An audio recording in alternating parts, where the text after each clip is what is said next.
تو اس وقت یزید کی حکومت تھی، تو حسین کے نانا کا دین خطرے کے اندر تھا۔ حسین نے اپنی جانوں کا نذرانہ پیش کر کے اپنے نانا کے دین کو اور ختم نبوت کو بچایا۔ تو آج کے دور کے اندر بھی اگر دیکھا جائے تو حسینیت کا یہی کردار ہونا چاہیے کہ آج بھی آقا علیہ الصلوۃ والسلام کی ختم نبوت، آقا علیہ السلام کا دین، اس کی کھلے عام سرکاری طور پر مخالفت ہو رہی ہے۔ ختم نبوت کا عقیدہ جو ہماری بنیاد اور ہماری اساس ہے، آج کے دور کے اندر وہ عقیدہ بھی محفوظ نہیں ہے۔ قادیانی جو ہمارے ملک اور اسلام کے کھلے عام دشمن ہیں، جو آقا علیہ السلام کی توہین کرتے ہیں، آقا علیہ السلام کے اہل بیت کی توہین کرتے ہیں، عین پاکستان کے اندر وہ غیر مسلم ہیں، کافر ہے، وہ اپنے شاعر کو، مسلمانوں کے شاعر کو نہ چار دیواری کے اندر استعمال کر سکتے ہیں، نہ چار دیواری کے بہر استعمال کر سکتے ہیں، وہ غیر مسلم اقلیت ہے، تو لہٰذا وہ مسلمانوں والا کلمہ بھی نہیں پڑھ سکتے،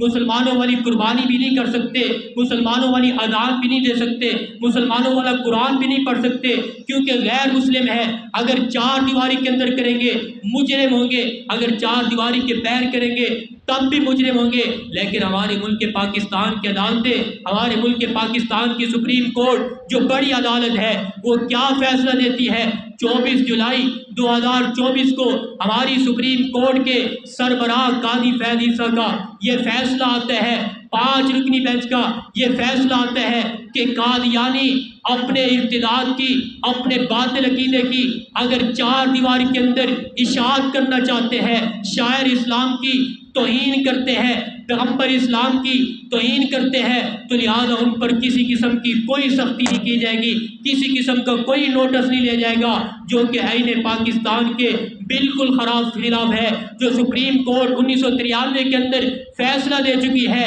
کہ قادیانی شاعر اسلام کو نہ چار دیواری کے اندر استعمال کر سکتے ہیں، نہ چار دیواری کے بغیر استعمال کر سکتے ہیں۔ اس سپریم کورٹ کے فیصلوں کو بھی تبدیل کر کے قادیانیت نوازی کی ہے، جس کی وجہ سے ساری امت مسلمہ کے دل جو ہے غمزدہ ہے۔ آقا علیہ السلام کی محبت ہمارے دلوں کے اندر ہے، ہم سب کچھ قربان کر سکتے ہیں، لیکن قادیانی جو آقا علیہ السلام کے دشمن ہے، کسی طور پر بھی ہم ان کو برداشت نہیں کر سکتے۔ اگر ہمیں اس بات کو سمجھانے کے لیے جو ہمارے جاہل حکمران، ہمارے جاہل جج ہیں، جن کو ختم نبوت کی عظمت کا پتہ نہیں ہے، جن کو ختم نبوت کی اہمیت کا پتہ نہیں ہے، اگر ہمیں یہ بات سمجھانے کے لیے جو قربانی دینی پڑی ہم قربانی دیں گے، حکمرانوں کو اور یہ سارے ججوں کو یہ بات سمجھائیں گے کہ کسی قسم کی یہ ملک آقا علیہ السلام کے غلاموں کا ملک ہے، تو اس ملک کے اندر قادیانیت نوازی کبھی نہیں چلے گی۔ تم جتنا مرضی زور لگا لو، جو کچھ مرضی کر لو،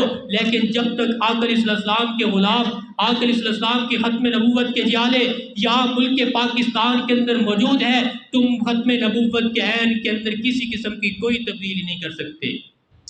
آج پورے ملک پاکستان کے اندر ہر جمعے کے اندر ہر جگہ یہ آواز اٹھائی جا رہی ہے کہ ہم اس فیصلے کو مکمل طور پر مسترد کرتے ہیں، اس فیصلے کی بالکل مذمت کرتے ہیں، یہ فیصلہ قادیانیت نوازی پر فیصلہ ہے، تو لہٰذا سپریم کورٹ اس فیصلے کو فی الفور واپس کرے کہ قادیانی اگر شہر اسلام کی چار دیواری کے بغیر توہین کرے تب بھی مجرم ہے، اگر چار دیواری کے اندر کرے تب بھی مجرم ہے۔ کرتے ہیں انشاءاللہ آپ سب حضرات اس بات کی تائید کریں کہ انشاءاللہ جب تک ہماری جان ہے ہم اس فیصلے کو کبھی بھی قبول نہیں کریں گے، قادیانیت نوازی کو کبھی بھی قبول نہیں کریں گے۔